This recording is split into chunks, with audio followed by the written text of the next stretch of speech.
Guys, just want to do a quick video on where the water will be getting into your car if you're getting water in either your driver's footwell or your passenger's footwell on a Vauxhall Corsa C. Now, as you can see, I've already taken the stuff out. Okay, there's plenty of videos on YouTube on how to do this, and to be quite frank, it's not particularly a difficult job, so we say.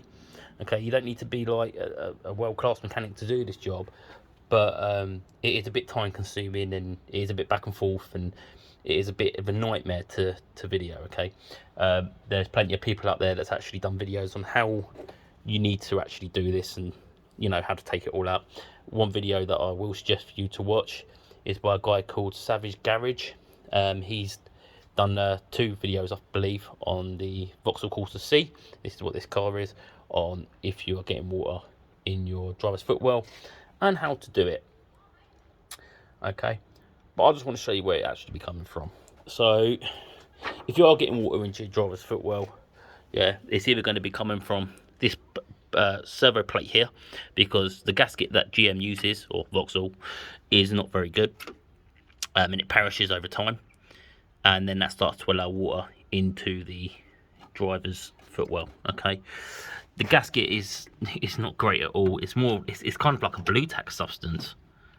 This is the second time I've done this job on a Vauxhall Corsa to see, and the first time I'd done it, I actually generally thought someone had put blue tack to try and seal it up, but it's not. It does actually seem to be that the seal is kind of a lot like a I don't know, like a blue tack substance. It's very sticky and nasty, and when you actually do take it out, it does actually generally look like blue tack or white tack. It's not a good gasket, and I believe that Vauxhall does this on purpose to make you spend money, because if you take this to a garage and try and get this done by a garage, it's actually quite an expensive job.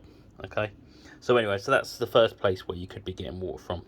The second place you could be getting water from is on the brake servo and between the plate.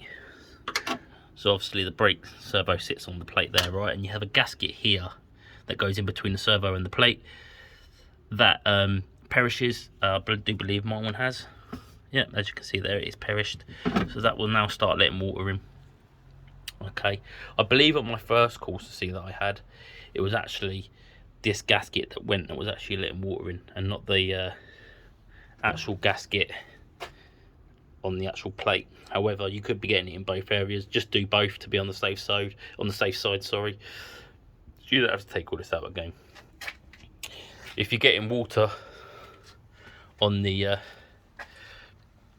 passenger's footwell, okay, it's either probably going to be coming from the pollen filter housing or the fuse box.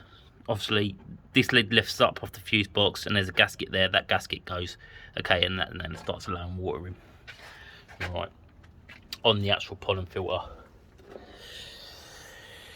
you have a gasket on the pollen filter, as you can see here. That starts to deteriorate after a while, and that starts letting water in. As you can see, mine is not in the bestest condition by the looks of it. I am actually going to put some silicone around that just to make sure that that is all nice and watertight, because I don't want to be taking all this out again. All right, so what silicone I'm going to be using for the passenger side, so the pollen filter, i.e.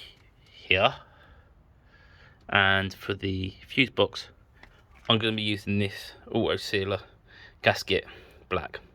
Okay, this should be actually a little bit easier to get the stuff off again if I use this on the pollen filter and the fuse box. So if I ever do take that off again, I'd rather use this than the silicone that I'm going to use on here, and we'll comment that in a minute. Just another place where you could be getting a water leak, just so you know, just as we're here. And this is another reason why I brought this one, is if you look on the back of your aerial, sorry, I can't turn my light on, my battery's too low. This gasket here goes, right? Okay, the gasket around the aerial actually goes, all right. And hang on, let me go and get my bright light. The gasket around the aerial goes. All right, and that